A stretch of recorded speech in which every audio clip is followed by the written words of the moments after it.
I'm riding in the car with Travis. I go on and explaining to Travis like why I love Elizabeth Taylor so much. She fought for artists' rights. She was exploited in so many ways, and yet she kept her humanity, she kept her humor, she kept her passion for life. And we arrive, we get home, he gets out of the car, and I'm just in my head, I'm like, this intrusive melody. Travis Kelce just found out he is the reason one of Taylor Swift's biggest hits exists. Not in a vague way, not in a flirty interview reference. Taylor said it directly, on the record to one of the biggest publications in America. She told the story of writing Elizabeth Taylor, the smash single from the life of a showgirl, and the entire creative spark traces back to one moment, a car ride with Travis.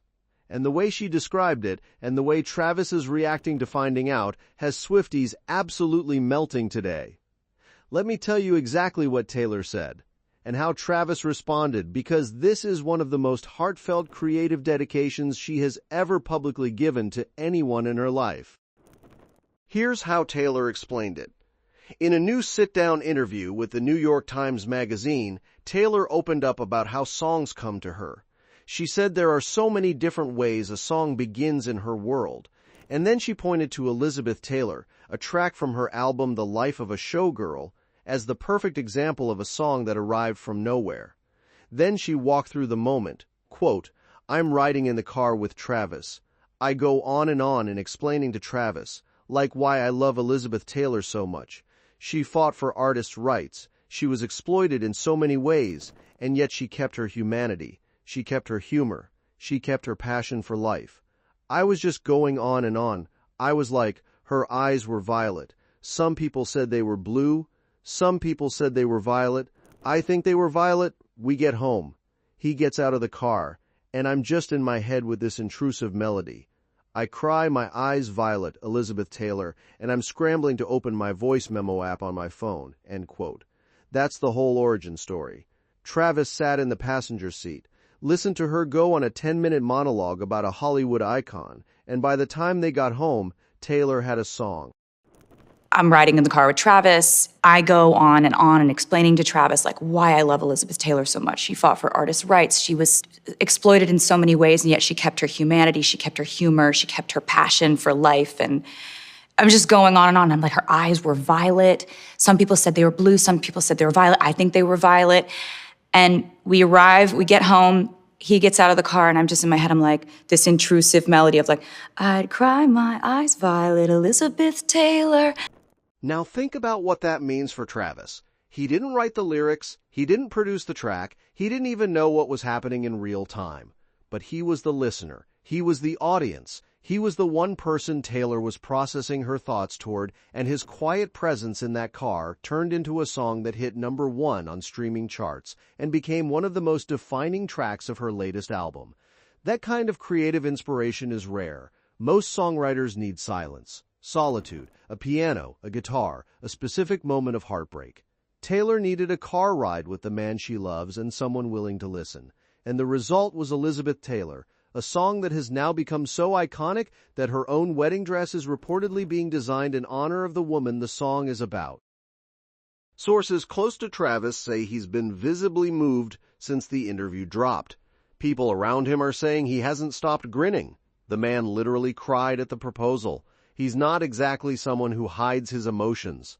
And the idea that Taylor, one of the greatest songwriters of her generation, publicly credited him as the spark behind one of her hit songs is the kind of thing that sticks with a person forever.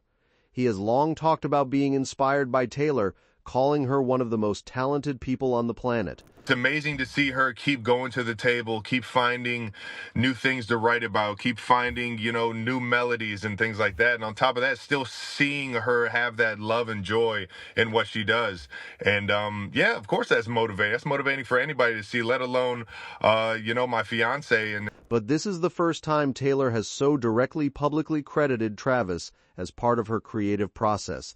And the timing, 65 days before their wedding, could not be more perfect. The world is watching, the album is still climbing, the wedding is approaching, and in the middle of all of it, Taylor took a moment to make sure everyone knew that Travis was sitting right next to her when one of her most loved songs was born.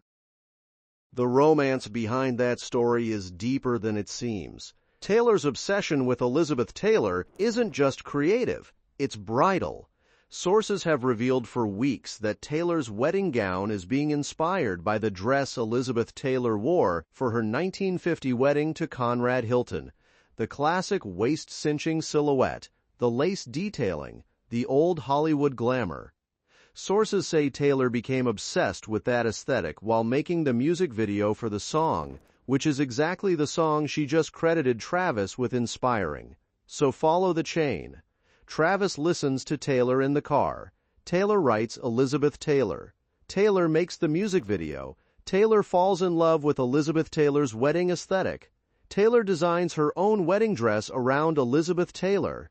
Travis is, without realizing it, the original spark for the entire bridal aesthetic of his own wedding. The man inspired the song that inspired the dress that he's going to see her walking down the aisle in. That's a love story written in real time. Now, while Travis is processing being publicly named as Taylor's muse, the rest of the wedding machine is moving at full speed. A new report just dropped today claiming that Taylor and Travis have set a $10 million budget for their bachelor and bachelorette parties combined. $10 million. Sources said, quote, Taylor didn't want money to be a factor in planning these parties. The budget reportedly covers private jets, villa rentals, private staff, and luxury extras across multiple destinations. And the spending could rise if needed. Travis's bachelor party is starting with a golf trip with the boys, followed by the Bahamas trip with his closest friends. Taylor's bachelorette is being planned as a complete surprise, meaning even Taylor doesn't know everything that's going to happen.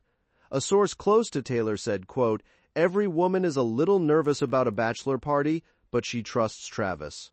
The combined 10 million number tells you exactly how big these celebrations are about to be.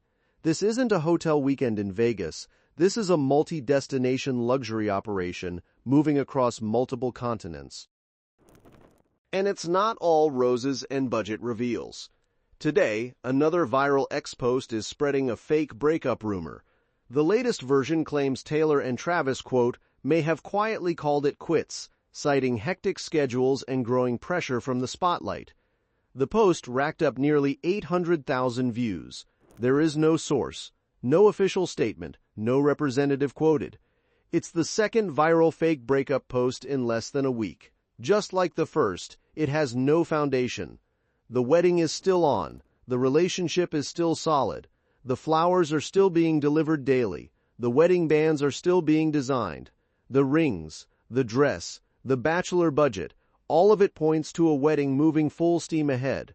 The viral fake breakup posts are just noise. Don't fall for them. So these are from Travis. Oh. Oh, these are so beautiful.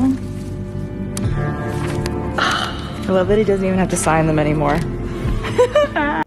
Comedian Nikki Glazer, one of the most vocal Swifties in Hollywood, confirmed this week that she is not on the wedding guest list. Glazer spent nearly $100,000 attending 22 Eras Tour shows. She's hosted award shows where Taylor was in the front row. She is in every sense a fan-turned-celebrity friend. But when an interviewer asked her if she was invited to the wedding, her answer was perfect. Quote, no, of course not. Me? No. She'd be smart not to invite me, honestly. The honesty was refreshing. Is the wedding invite in the mail or is it? No, of course not. Me? No. She'd be smart not to invite me, honestly. It might.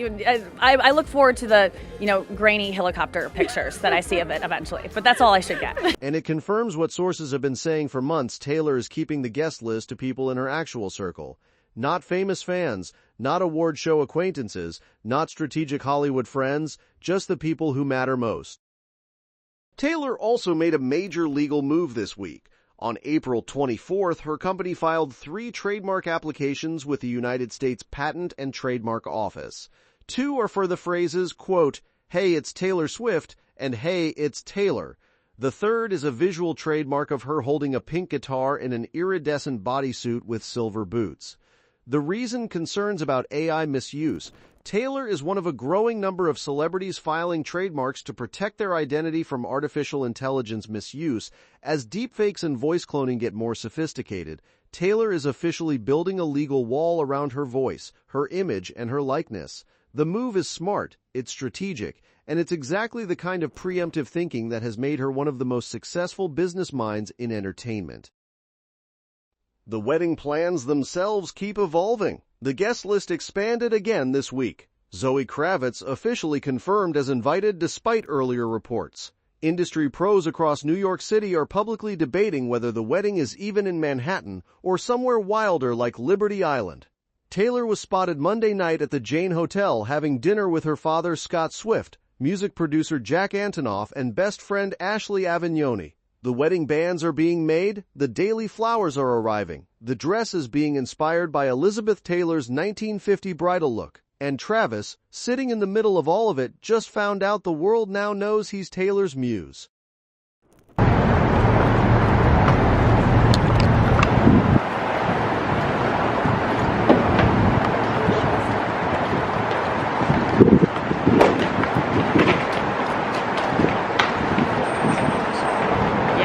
So here's the takeaway.